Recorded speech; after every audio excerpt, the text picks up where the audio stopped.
life, but please realize that the community that you've developed with technical vocational training continues.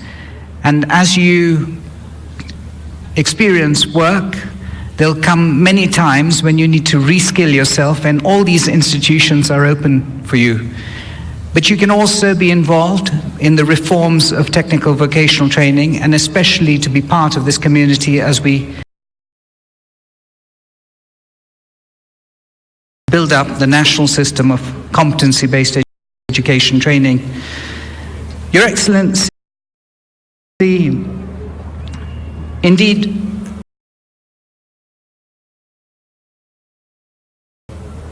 a lot more has to be achieved, and we are aware and we appreciate the importance of the vision of how technical vocational training will not only achieve the outcomes of Vision 2030, the Big Four, but more importantly, we're also responsible as the TVET sector to appreciate that technical vocational training has many more implications beyond economic development, the livelihood of families, and the ability for its strategic importance in raising families out of poverty. But it also has a national outcome with respect to promoting national cohesion and the ability to address the vices like alcohol and drug abuse. And most importantly, it has also the ability for us to give nationally an option beyond simply being vested in terms of your security and land, but to see to it that you're able to continually skill yourself and be competent, and that will be a source of investment for the rest of your life. And so, in view of this importance and in view of the realization of how important competency-based education training is, we assure you that we'll continually address some of the key challenges that we face today with respect to training to standards by way of implementation of competency-based education training. The overall quality assurance of our institutions will continually improve, but now at a much faster pace. The promotion of greater governance of our institutions, the ability to relate our institutions to the Big Four agenda with respect to the value chains, the promotion of trainers, as well as the ability to create better placement systems for our young women and men to efficiently enter gainful employment and self-employment. Indeed, this is our assurance to you as we continually develop this national system to fully meet its responsibility to achieve greater social and economic prosperity. Thank you very much. I'd like to now invite you, Your Excellency, to give us your words and to give us your blessings for this event. Thank you. Thank you very much. Thank you, Gavin. Thank you, Gavin.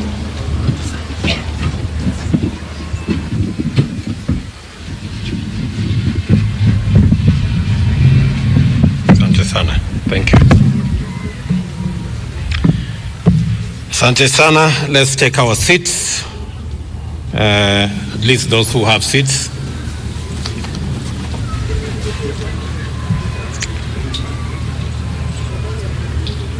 The staff, students, parents, graduates,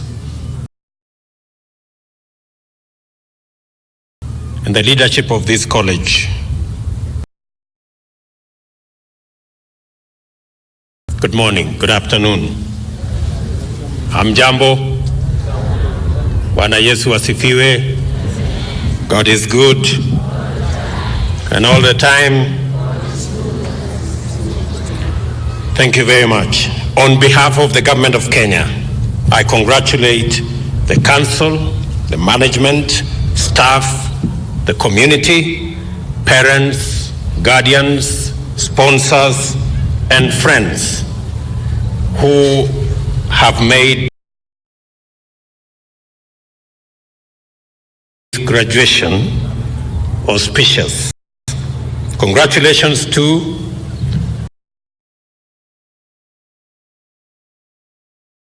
all of you graduates whose good work is the reason we are here today. And on behalf of your parents, your tutors,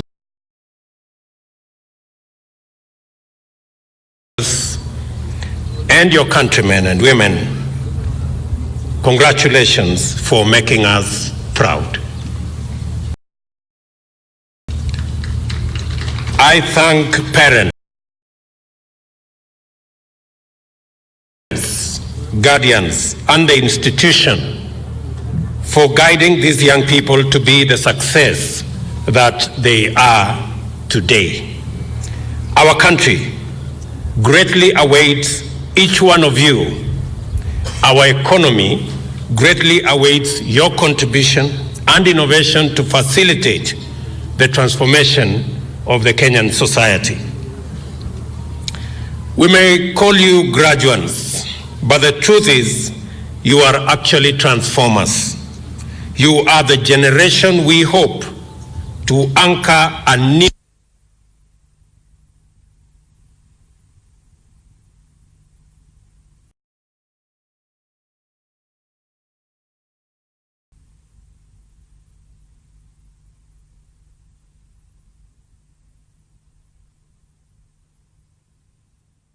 This hope is based on the fact that we are looking for all the great economic transformations in history. And when we look at the most progressive societies of our time, we see a direct link between the consistent ability to develop a skilled labor force and their ability to rewrite their economic destiny. This is true for Germany, for Singapore, for China, for the United States. The work of transformation requires many skilled hands.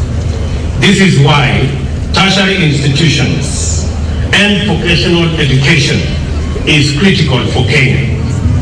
We know that with your skills in the marketplace, we will have enough capacity to meet the needs of enterprise, the needs of industry, and the needs of innovation in our country. We are confident that we can expand industry and enterprise and innovation. We are confident that with you out there putting your skills to use, we will have the necessary talent to anchor the Big Four agenda and our Vision 2030. For a long time, the underdevelopment of the tertiary and vocational education was one of our country's biggest limitations.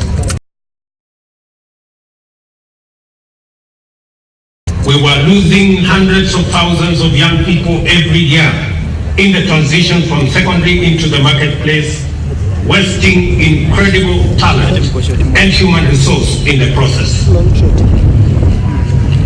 When the Jubilee administration was elected in 2013, the devolution of TVET sector was one of our key agendas. We knew that if we hoped to become a globally competitive economy, we needed a globally competitive talent pool.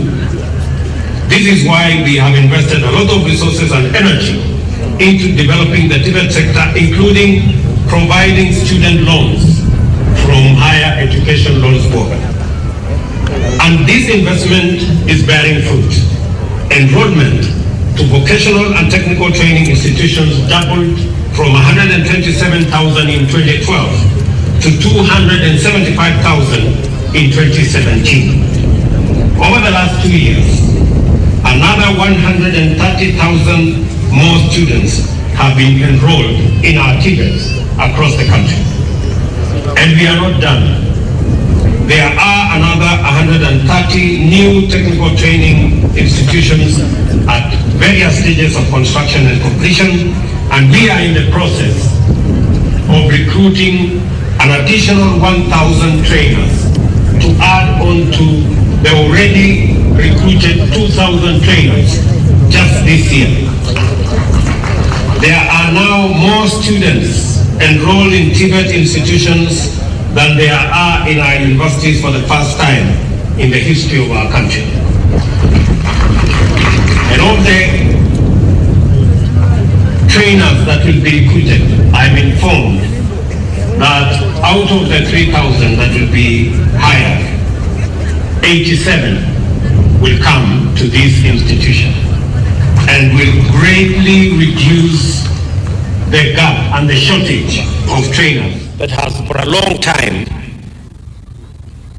plagued this great institution of Eldoret National Polytechnic. Our goal is to make sure that no investor or industrialist will lack the talent or the human resource they need to run their enterprise or businesses. We want a society where there is a variety of professional opportunities across the entire economic spectrum so that there is room for everybody. Getting students into class is just one part of the solution. We also have to make sure the content in class is at par with what employers expect. This is why the government unveiled a new competence-based curriculum that aims to address the mismatch between courses taught in class and the capabilities required in industry. This curriculum will enable young people to adapt to changes in technology and the nature of work in the future. It is argued that we live in a changing world, but the truth is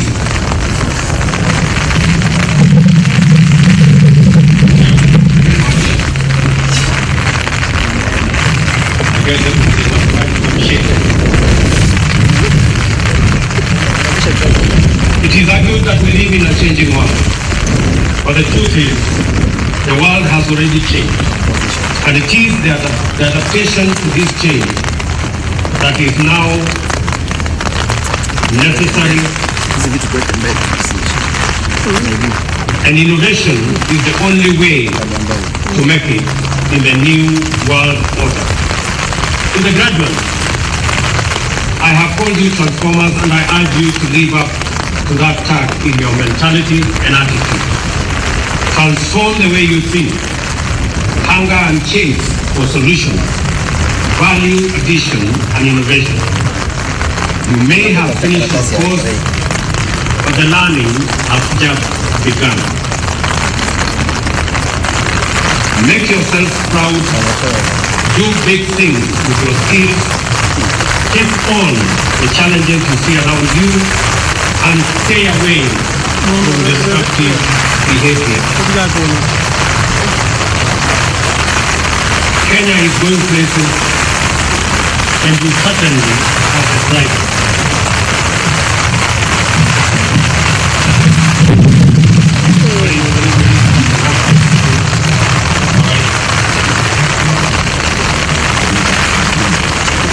Thank you very much.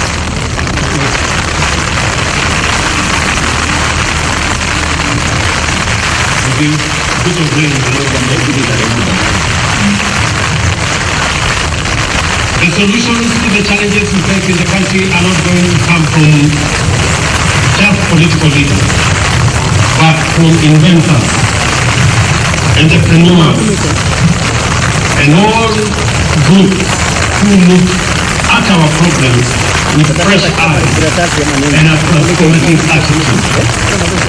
I have great faith that you will make your mark in our economy, in our society, and make a tangible contribution to the greatness of our nation. Before I conclude this remark, let me say two things.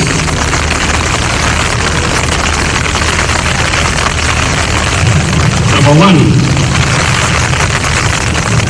I want to agree with the speakers who have spoken before me that Tibet holds the master key to where we want to go into the future.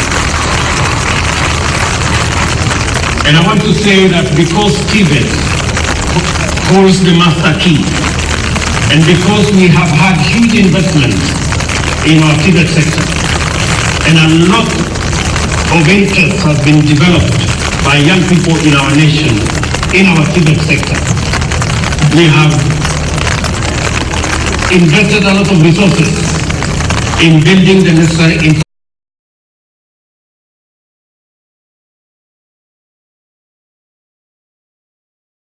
equipment that is available for training.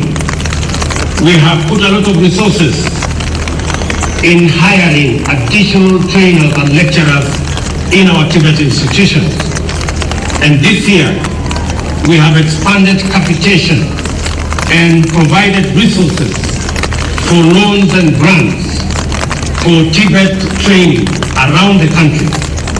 We believe we have set up the necessary infrastructure to now transit our Tibet training to competence-based education and training. And therefore, all our Tibets around the country have no reason whatsoever not to transit to competence-based education and training. It is therefore the position of the government of Kenya that from January, all our Tibet institutions must now implement competence-based training and examination. We do expect that from January, and we know this is a major leap and it will have challenges here and there, but I want to advise that we are better off managing the challenges of competence-based training than continuing the system of education that we've had for years that has not given us the results that we are looking for. And I am happy to note that many principals across the country are actually ready to move Tibet to the next level.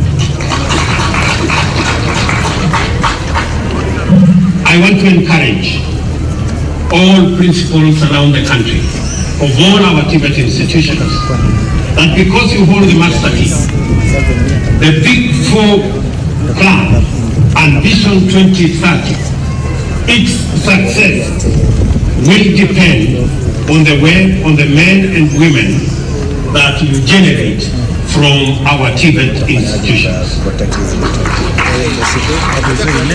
And the government of Kenya and the people of Kenya are looking to Tibet and to competence-based education and training to provide the manpower that will drive our transformation, beginning from enhancing productivity and production, creating value, creating jobs, creating wealth, so that we can eliminate poverty and move the country to real world-class or middle-income economy.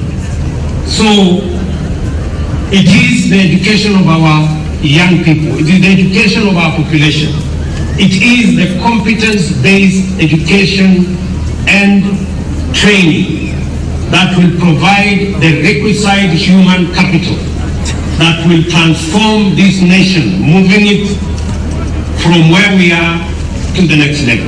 And therefore, if you look at the Big Four, the aim of the Big Four plan, from food security, value addition, agro-processing, manufacturing, to universal health coverage, to the housing plan, it is a plan that is supposed to enhance productivity, create value, create jobs, and create wealth.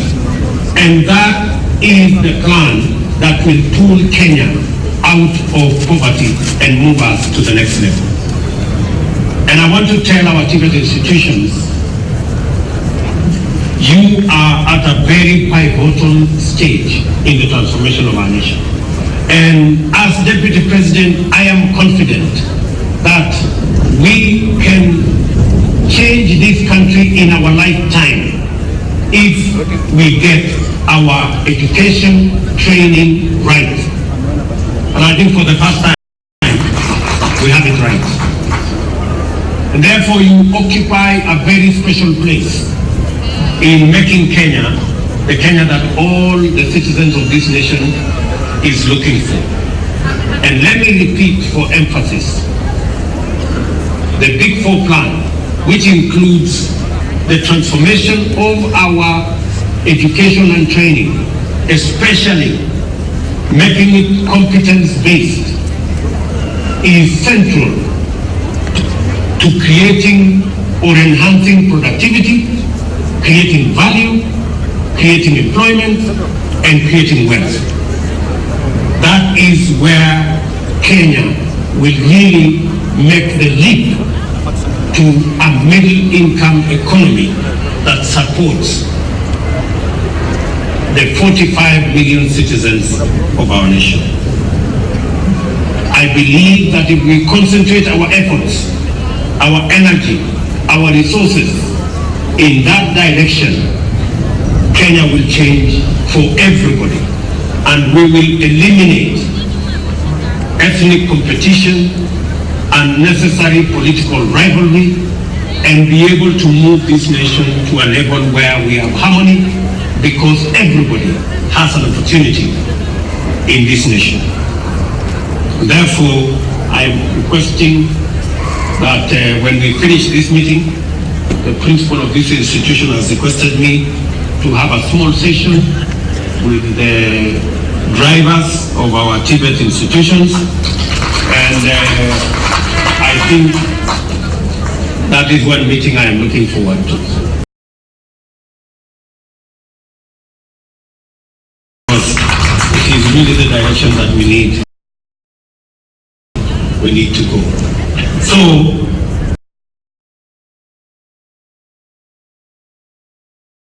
without mincing words, I was in Rivertex about 4 months ago with His Excellency the President.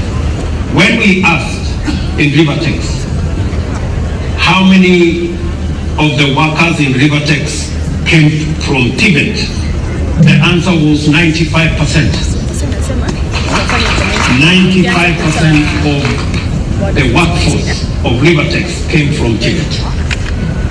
Again, about 3 months ago, we went to open an industrial park in Tibet, managed by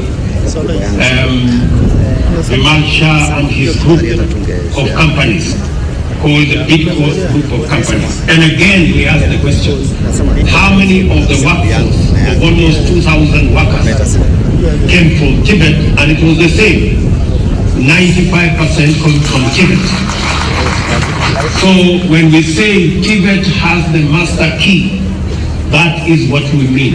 And therefore, the learning, the training, the examination of our Tibet graduates must be at a level that produces a human capital with the requisite competencies for them to make that useful contribution to the transformation of our nation. I was happy this morning when I went to one of the labs and the pharmacy students were taking me through what they are doing.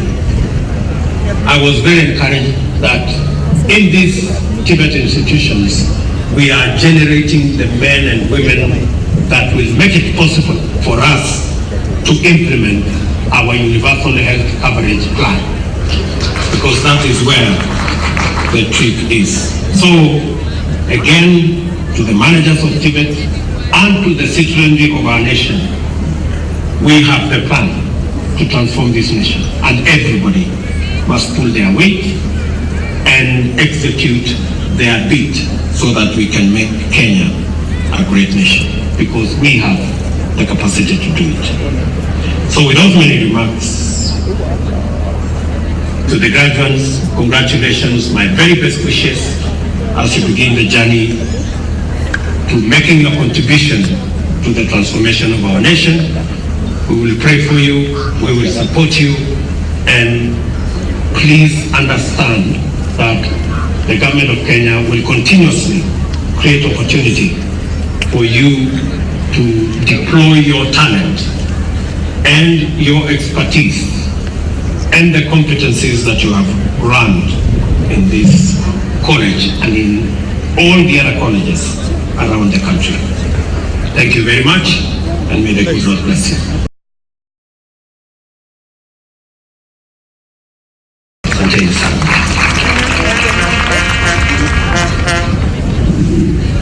Thank you so much, our Deputy President, for that presentation.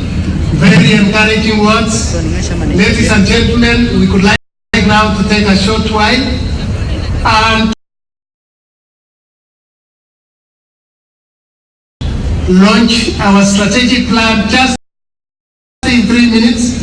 In Eldoret Poly, Your Excellency, we revised our strategic plan. Those in charge of the strategic plan, please. You have only 2 minutes to launch our strategic plan and service delivery because we revised our strategic plan. Your Excellency, the strategic plan was revised, and this is a 5-year strategic plan, of which one of the focus areas is to mobilize resources, provide leadership and management, and we are going to operationalize the strategic plan as like before.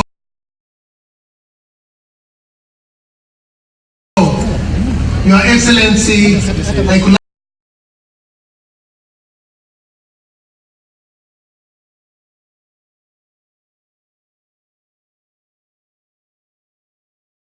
request you to come in front, and the chair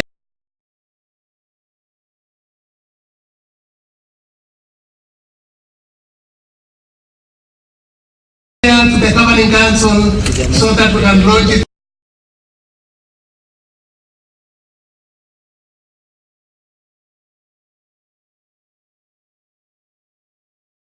Strategic plan. It is a 5-year strategic plan.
Sanga, Serem,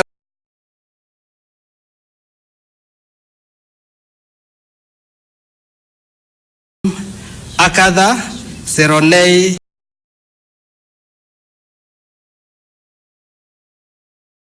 Siporo, Siria, Tanui, Timothy,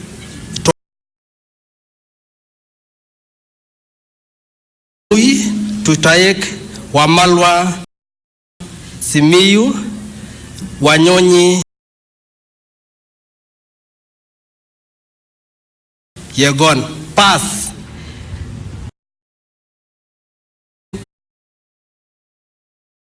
Certificate in laboratory science technology. Pass. Aliru, Barasa, Chepchirchir, Chesira, Chemutai,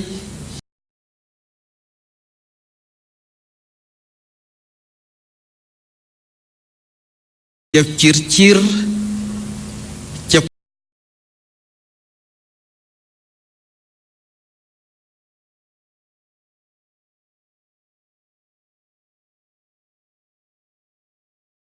Chepkei,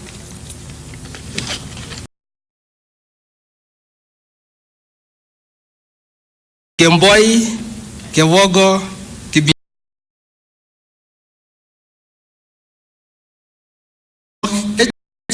Kibrono,